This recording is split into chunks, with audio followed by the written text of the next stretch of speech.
గల యేసు జీవానికి ఏ సర్వశక్తి ముందర స్తోత్రాలుగా మీరు వందనాలు. దేవుడా మీకు స్తోత్రాలు చేసిన మీరే మహిమపొందండి.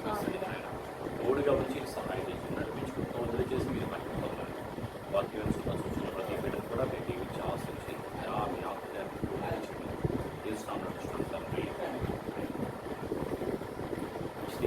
దేవునికి అలమైన ప్రశ్న వాక్యం చూస్తున్నా మీ అందరికీ కూడా ప్రవేశిస్తున్నాను శుభ్రంగా తెలియజేస్తున్నాను.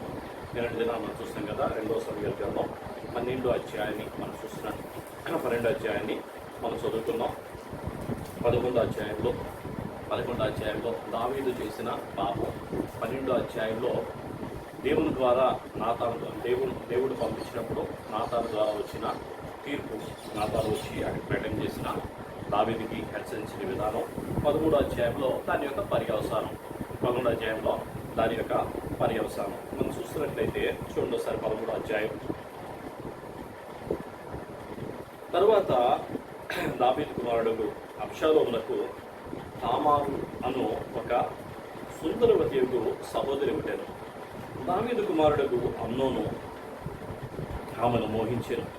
తామారు కన్యకైనందున ఆమెకేమీ చేయవలనన్నా దుర్లభమని అమ్నోను గ్రహించి చింతాక్రాంతుడే తన చెల్లిలైన తామారును బట్టి చిక్కిపోయాను. అమ్నోనునకు మిత్రుడు ఉండెను.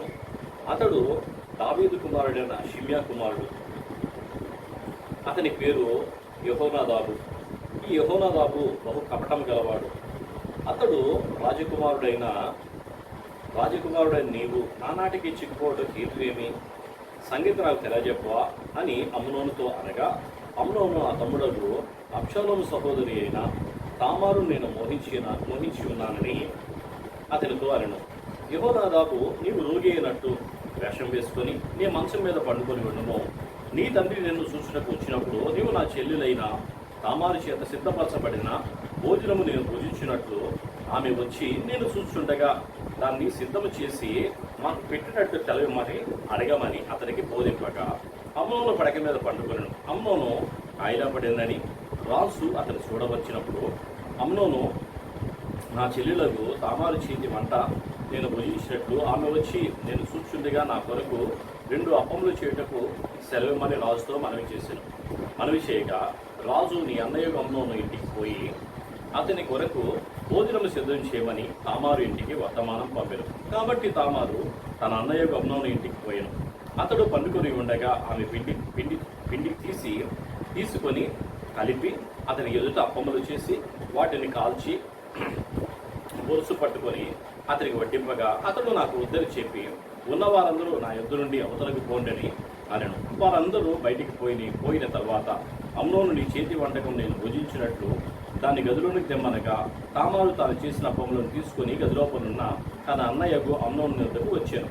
అయితే అతడు భుజింపబడినని ఆమె వాటిని తీసుకున్నప్పుడు అతడు ఆమెను పట్టుకొని నా చెల్లి రమ్ము నాకు సేవించమని అతనితో చెప్పగా ఆమె, నా అన్న నన్ను అవమానపరచుకును, ఇలాగ చేయుట ఇశ్రాయేలుకు తగదు, ఇట్టి జార కార్యము నీవు చేయవద్దు. నా అవమానము నా అవమానం ఎక్కడ దాచుకుందును? నీవును ఇశ్రాయేల్లో దుర్మార్గుడు వగుదువు. అయితే ఇందును గురించి రాజుతో మాట్లాడము, అతడు నన్ను నీకీయకపోడు అని చెప్పినను. అతడు ఆ మాట వినక ఆమెను బలవంతం చేసి అవమానపరిచి ఆమెతో సేనించెను.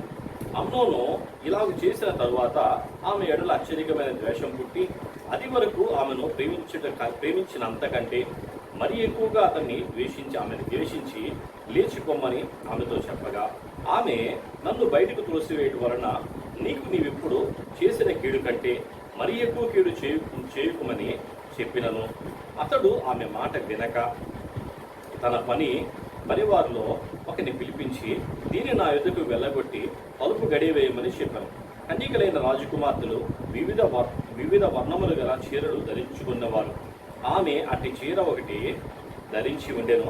పనివాడు ఆమెను బయటికి వెళ్ళగొట్టి మరలా రాకుండానట్లు తలుపు గడియ వేశాను. అప్పుడు తామారు నెత్తి మీద పోసుకొని తాను కట్టుకున్న చీర వర్ణములు గల చీరను చింపి నెత్తి మీద చెయ్యి పెట్టుకొని ఏడ్చుపోగా ఆమె అన్నయ్య అబ్షాలోము ఆమెను చూసి, నీ అన్నయ్య అమ్నోను నిన్ను కూడినాడు కదా, నా చెల్లి నీవు ఊరకుందుము, అతడు నీ అన్నే కదా, ఇందును గూర్చి చింతపడవద్దు అనను. కావున తామారు చెరపబడినదై తన అన్నయ్యకు అబ్షాలోము ఇంట ఉండెను. ఈ సంగతి రాజుకు దావీదులకు వినబడినప్పుడు అతడు బహురోద్ధము తెచ్చుకొనెను. అబ్షాలోము తన అన్నయ్యకు అమ్నోనుతో మంచి చెడ్డలేమియు మాటలాడక ఊరకుండెను. కానీ తన సహోదరుడు తామారును బలవంతం చేసినందుకే అతని మీద పగ ఉండెను. హల్లెలూయా. చూడండి, మరి ఇక్కడ చూస్తే చాలా విచిత్రంగా ఉంటుంది ఈ సంఘటన కానీ పరిస్థితిగా చూసినప్పుడు. చాలా హేయంగా వచ్చింది. ఇదేంటి ఇలా జరిగింది అంటే చెప్పేసి వీళ్ళు చేసిన పద్ధతి ఇంత పద్ధతి లేకుండా అలా చేశారని చెప్పి మనం చదువుతూ ఉంటేనే జుగుప్సాకరంగా మనకే ఉంటుంది. అయితే ఇక్కడ చూసిన సంఘటన దావీదు చేసిన పని, దావీదు దేవుని ఎదుట విరోధంగా చేసిన పని. నిజంగా ఊరియా ఎలాంటి వాడంటే తన దగ్గర తన సైన్యంలో ఎంతో నమ్మకస్తుడు, ఒక కుమారుడు లాంటి వాడు. అలాగే బెత్షెబాను కూడా ఒక కుమార్తెగానే చూడవలసిన రాజు లాంటి వాడు, తండ్రి లాంటి వాడు. అటువంటి అతను చేసిన పని దేవునికి అది దుష్కార్యంగా కనబడింది. దేవుడికి చాలా బాధగా కలిగింది. ఆ బాధ కలిగిన దానికి నాతాను పిలిచి పంపించినప్పుడు నాతాను దగ్గర దావీదే తీర్పు తీరుస్తున్నాడు. దేవుడు కూడా తీర్పు తీర్చలా, దావీదే తీర్పు 1కి 4 చెల్లించాల్సిందే అన్నాడు. 1కి 4 చెల్లించడానికి. అలాగే నాతాను కూడా చెప్తున్నాడు, నువ్వు చాటుగా చేసావు కానీ అదంతా కూడా బయట జరపడింది, బయట తెలిసింది, అంతా కూడా నీకున్న స్త్రీలు కూడా ఇలాగే జరపడతారని చెప్పి చెప్పిన మాట. తల్లిదండ్రులు చేసిన పాపం పిల్లలకి ఎంత శాపంగా మారిపోతుందో ఈ అధ్యాయాలు చూస్తున్నప్పుడు అర్థమైంది. మన ఊరికే జరిగిపోయిందేమో అనుకుంటాం కానీ వాళ్ళు చేసిన పాపం ఎవరికి అర్థం కాదు. దావీదు చేసిన పాపం నిజంగా రాజ్యంలో ఎవరికి తెలియదు, జిల్లెవరికి కూడా తెలియదు. దేవునికి, నాతానికి, ఆయనకి మాత్రమే తెలుసు. ఆ పిల్లలకు కూడా ఎవరికి తెలియదు. తెలిస్తే బెత్షెబా తెలుసు, బెత్షెబా తర్వాత ఊరియా కూడా తెలియదు, ఎవరికి కూడా సంగతి తెలియదు. దేవుడికి మాత్రం తెలుసు. న్యాయాధిపతి అని దేవుడు, న్యాయం తీర్చే దేవుడు. చెయ్యి వదిలేశాడు, ఏం చేయలా. ఒక్కసారిగా దేవుడు చెయ్యి వదిలేస్తే చాలు దయ్యాలు పట్టుకోవడానికి. దేవుడు దావీదుతో మాట్లాడడానికి కానీ, దేవుడు దావీదుని పలకరించడానికి కానీ, దావీదు దగ్గర రావడానికి కానీ, ఆ కుటుంబానికి కాపుదలు ఇవ్వడానికి కానీ దేవుడు ఇష్టపడలా. దేవుడు ఇష్టపడకపోతే ఏమైంది? లైట్ తీస్తే దీపం మార్పుగానే చీకటి రావడం, దాన్ని ఎవరు పిలవాలా? దాని ఎవరు పిలవాల్సిన అదే వచ్చింది. అలాగే దేవుని తోడు దావీదుకి లేకుండా పోయింది. దేవుడు దావీదుతో ఉండకుండా ఎడబాయిపోయాడు. అలా ఎడబైపోయినప్పుడు ఒకసారిగా, అందుకే యేసుప్రభు శిలువలో మాట్లాడుతుంటాడు కదా, ఏలి ఏలి లాభా సమక్తాని, నా దేవా నా చెయ్యి ఎందుకు విడిచావని చెప్పేసి. ఆ రోజైతే ఈరోజు మనుషుల పాపం ప్రభు మీద పడింది, ఆ రోజు తన పాపం తన మీదే పడింది. తను చేసిందంతా కూడా దావీదు మీద పడింది. ఇప్పుడైతే ప్రభు అలాంటిదంతా కూడా చెరిపివేయడానికి మనం చేసిన పాపం అంతా కూడా ఆయన శరీరం మీద వేస్తున్నాడు. ఇప్పుడు ఏడుస్తున్నాడు దావీదు, నా చెయ్యి ఎందుకు విడిచావయ్యా, నా చెయ్యి ఎందుకు విడిచిపెట్టావు? ఎందుకు విడిచిపెట్టాడు?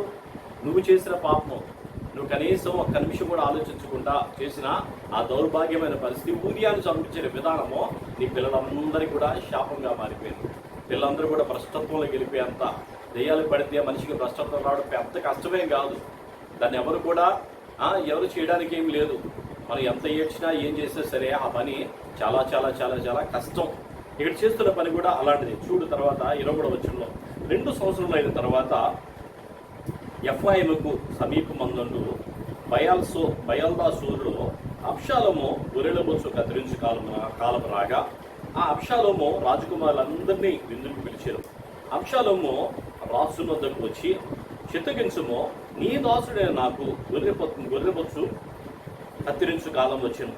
రాజువైన నీవును నీ సేవకులను విందులకు రావాలని నీ దాసుడైన నేను కోరుచున్నానని మనవి చేయగా, రాజు, నా కుమారుడా, మమ్మల్ని పిలవద్దు, మేము నీకు అధిక భారంగా ఉందుము, మేమందరం రాతగదని చెప్పినను. అబ్షాలోము రాజును బలవంతం చేశాను. అయితే దావీదు వెళ్ళనలేక అబ్షాలోము దీవించి పంపగా, అబ్షాలోము, నీవు రాకపోయిన ఎడల నా అన్నయ్యకు అమ్నోను కూడా మాతో కూడా వచ్చినట్లు సెలవిమ్మని రాజుతో మనవి చేశాను.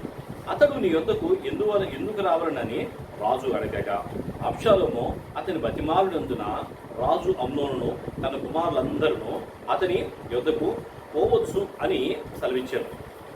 అంతలో అబ్షాలోము తన పరివారిని పిలిచి, అమ్నోను ద్రాక్షరసం వలన సంతోషి అయి ఉండుట మీరు కనిపెట్టి ఉండి అమ్నోనును హతము చేయుడని నేను మీతో చెప్పినప్పుడు భయపడక అతని చంపుడి. నేను కదా మీకు ఆజ్ఞాపించి ఉన్నాను. ధైర్యం తెచ్చుకొని పౌరుషము చూపుడి అని గట్టిగా ఆజ్ఞ ఇచ్చాను.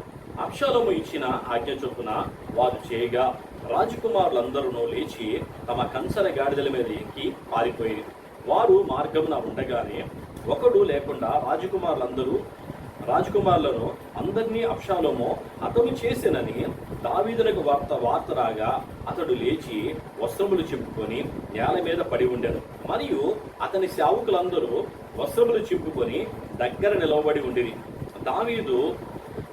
దావీదు కుమారుడైన షిమ్యాకు పుట్టిన యెహోనాదాబు, దావీదు సహోదరుడైన షిమ్యాకు పుట్టిన యెహోనాదాబు దీనిని చూసి రాజకుమారులను ఎవరినందరినీ వారు చంపినని నా ఏరినవాడు నీవు తలంచవద్దు, అమ్నోను మాత్రమే మరణమాయను.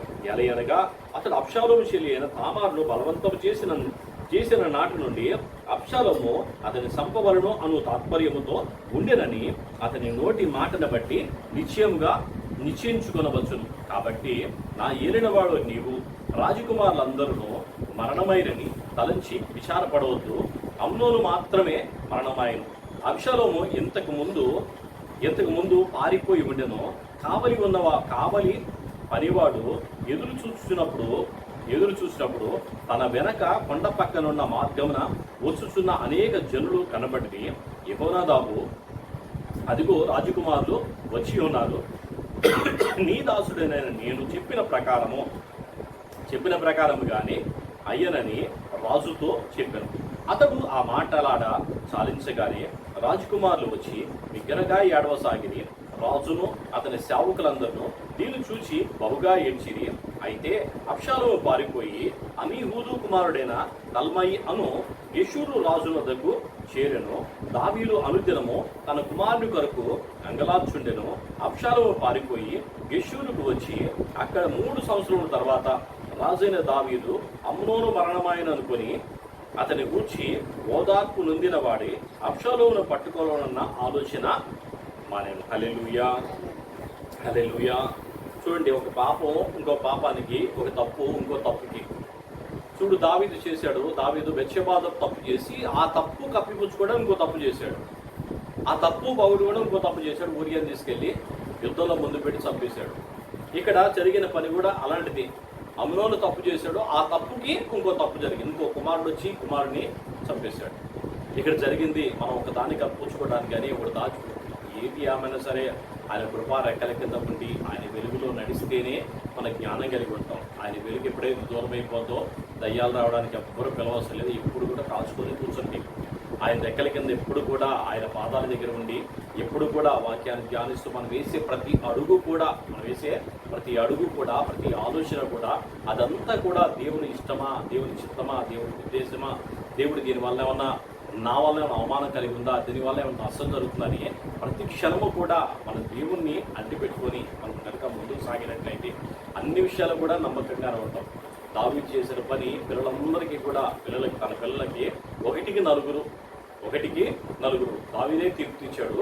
మొదటివాడు బెత్షెబాద పుట్టినవాడు అయిపోయాడు, రెండోవాడుగా ఉన్నవాడు అమ్నోను అయిపోయాడు, మూడోవాడు, నాలుగోవాడు. తర్వాత మనం చూసినట్లయితే తర్వాత అవి కూడా కనబడతారు.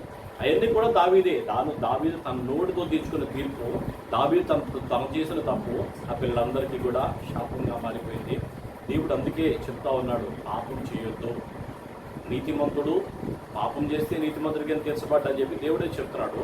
అలాగే దుర్మార్గుడు చనిపోవడం నాకు ఇష్టం లేదని దేవుడే చెప్తున్నాడు. దుర్మార్గుడు నీతిమంతుడిగా వాడాలి, నీతిమంతుడిగానే ఉండాలి. నీతిమంతుడు పాపం చేయకూడదు, దుర్మార్గుడు చనిపోకూడదు. దేవుడు కోరుకునేది దుర్మార్గుడు నీతిమంతుడిగా ఉండాలి, నీతిమంతుడిగానే ఉండాలి. దేవుడు కోరే అదే. దావీదు నీతిమంతుడిగా ఉన్నాడు. నీతిమంతుడిగా ఉన్న ఆయన చేసిన పాపాన్ని బట్టి వచ్చిన పర్యావసానంగానే వచ్చే శిక్ష కానీ దేవుడు శిక్షించరు అని అనుకోబాకండి. దేవుడు చెయ్యి వదిలేస్తాడు. ఆయన చెయ్యి కనుక వదిలిపెడితే చాలు. మన అగాధలో పడిపోవడానికి, పంట మీద జారిపోవడానికి ఆయన చెయ్యి వదిలేస్తే చాలు. ఆయన చెయ్యి మనం గట్టిగా పట్టుకోవాలి, ఆయన కూడా మన చెయ్యి గట్టిగా పట్టుకోవాలి. అందుకే చెప్తున్నాడు, నేను పరిశుద్ధుని కనుక మీరు కూడా పరిశుద్ధంగా ఉండండి అని చెప్పి ఒకటే మాట. మనం పరిశుద్ధత కాపాడుకొని, పవిత్రత కాపాడుకొని ఎప్పుడు కూడా ప్రభుత్వం నడిచినట్టయితే ఎప్పుడు ఆయన మనతోనే ఉంటాడు. దేవుడి మాటలు దీవించి ఆశ్రయించను గాక. దేవుని కృప మనకి తోడే ఉండి నడిపించను గాక. ప్రార్థన చేసుకుందాం. స్తోత్రం నాయన. మహాపరిశుద్ధుడైన దేవ మీకు వందనాలు, స్తుతులు, స్తోత్రాలు. మహోన్నత మహాగరుడ గొప్పవాడ జీవం కలిసి జీవాధిపతి సర్వశక్తి మంత్ర మీకు వందనాలు చేస్తున్నాయన. కొద్ది కలసంలో పాదాలు చెప్పుకొచ్చాం నాయన. వాక్యం ద్వారా కొద్దిసేపు విధానం మీరు మాతో మాట్లాడారు ప్రభావ. అయా పవిశుద్ధి కలిగి పవిత్రత కలిగి జీవించాలి ప్రభావ.